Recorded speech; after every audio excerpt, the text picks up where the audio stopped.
Drayga hurried to open the door to his apartment, as he could hear the beep sound of his message minder signaling. Placing his palm on the hand-scanned key, he hurried inside.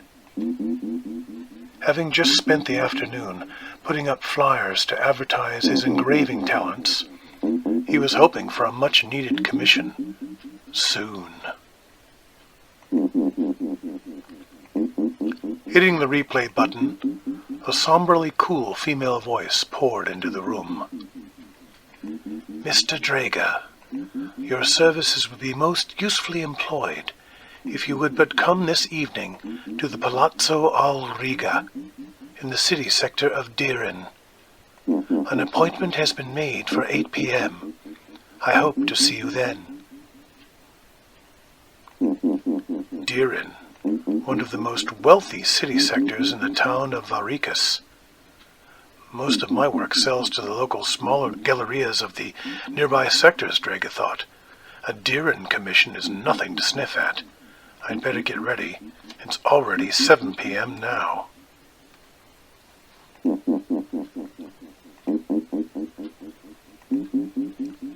Drayga made his way through the seamier sectors of the city, as the sunset was in the process of engraving a work of its own. He reached the Palazzo al Riga just as night was falling.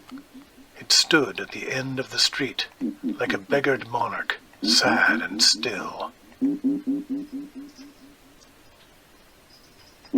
Crossing the street to stand before the home of his as yet unknown patron, Drayga could not help but sense that in some way he was to cross an even greater threshold in his taking on this commission.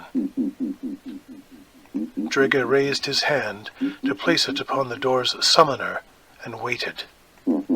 He did not wait long, as the door sighed open before him.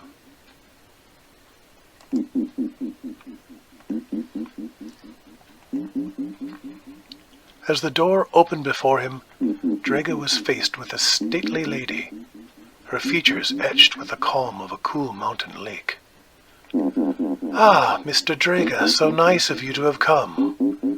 I am Talaria Malga, the lady of this palazzo. Please do come in." "I thank you, my lady." "Please, Mr. Drayga, nothing so formal. Talaria will do just fine." "As you wish." "Would you like to see the walls I would have you embellish with your designs?" "Indeed I would." "Then follow me this way." Talaria led Drayga down a vast corridor to what appeared to be a banquet hall, which already bore a band of Turclocan glyphs. At a little ways above eye level, their blood-red hue would make an excellent contrast to his work. Drayga put his palm to the stone. Yes, he thought, it would take very well to his designs, very well indeed. Soon, it would be time to awaken the voice of the stone, slumbering just beneath the ancient surface. "I know that it's late, Talaria, but may I start tonight?" "As you desire, Mr. Drayga." "I do have one question, Talaria. Why did you choose me from among all the engravers in the city?" "I believe it is our common love of ancient designs that has brought you here this evening, Mr. Drayga. Your work has surfaced here and there, enough for me to grow fond of it, I suppose you could say. I will retire now for the evening, Mr. Drayga, and I look forward to what the morning and your efforts have conjured forth upon these walls. Good night, Mr. Drayga. Good night, Talaria." Time to begin.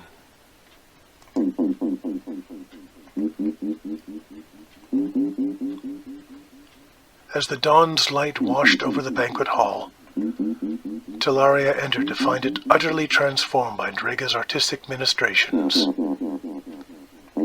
"Mr. Drayga, I cannot express enough my gratitude for what you've created here.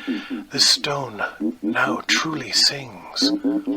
You are too kind, Teleria. No need for modesty, Mr. Drayga. In fact, I would like to become the patron of your talents if such is amenable to you. Indeed, Teleria, you honor me deeply, and I thank you. Excellent.